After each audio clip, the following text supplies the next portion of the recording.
Bonjour, je suis Martine Delvaux, je suis écrivaine québécoise et je serai présente au festival. Je vous présenterai mon dernier ouvrage qui s'intitule Pompière et pyromane. Ce livre, c'est un peu la suite d'un ouvrage précédent qui s'intitulait Le monde est à toi, où je m'adressais à ma fille adolescente pour lui parler de transmission féministe. Qu'est-ce que ça veut dire d'être une mère féministe et qu'est-ce que ça veut dire d'être une fille féministe ou la fille d'une mère féministe.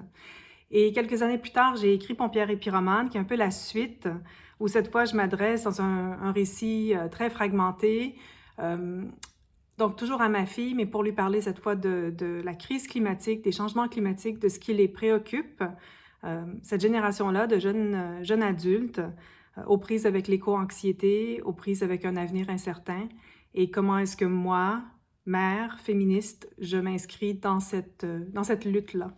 Donc, je vais vous en lire quelques extraits.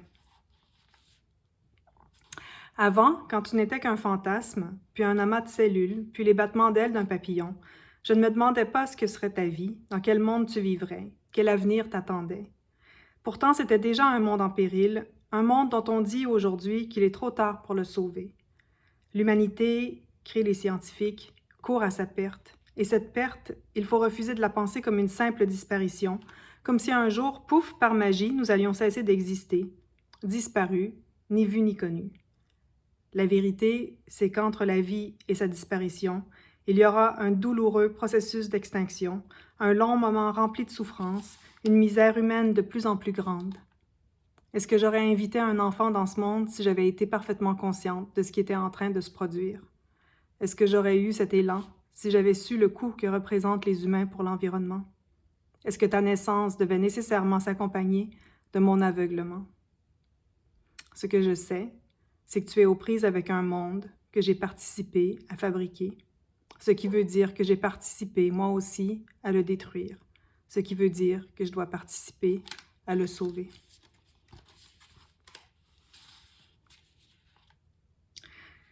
Tant de films apocalyptiques où les membres d'une famille nucléaire sont séparés par une catastrophe. Le père doit ramener l'enfant auprès de sa mère, raconte le film, où le père doit retrouver la mère et l'enfant afin de les sauver d'un tsunami géant, d'envahisseurs extraterrestres, d'un astéroïde qui avance vers la planète. Mais jamais l'inverse. Jamais la mère en héroïne solaire. Mère au front, Mothers Out Front, Science Moms, Moms Clean Air Force, Mothers Against Climate Change, Knitting Nanas Against Gas, Mothers Rise Up, Mothers of Invention, For the Sake of Our Children, Gender Links, The Green Belt Movement. On ne parle pas assez de la radicalité de l'amour maternel, ni de la radicalité de l'amour tout court, de l'amour comme bougie d'allumage d'un mouvement révolutionnaire, d'une politique de l'amour à partir de laquelle travailler à repousser la haine avec toute l'énergie du désespoir.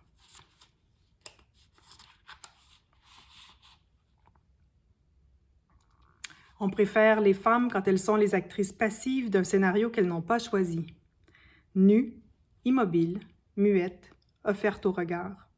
On les aime moins quand leur visage est tordu ou défait, quand leurs poings sont levés, quand leurs bouches sont ouvertes sur un cri ou qu'elles tapent du pied, quand elles s'opposent, refusent, se rebiffent, crient, hurlent, quand leurs joues, leur langue, leur tête, leur corps sont le foyer d'une rage incendiaire. Je veux nous imaginer, jeunes filles et vieilles femmes, comme des revenantes futuristes, debout et droites devant l'avenir. Je veux nous voir mélancoliques, anxieuses, furieuses, amoureuses, rabat-joie, désobéissantes et féministes, liées les unes aux autres et avançant d'un même pas avec l'énergie férocement créatrice du désespoir. Je veux nous penser, toi et moi, comme faisant partie d'une communauté dansante de lucioles qui se disent oui en clignotant dans la nuit, parce qu'il faut continuer à résister, parce qu'il faut, à tout prix, continuer à aimer. Voilà. À très bientôt.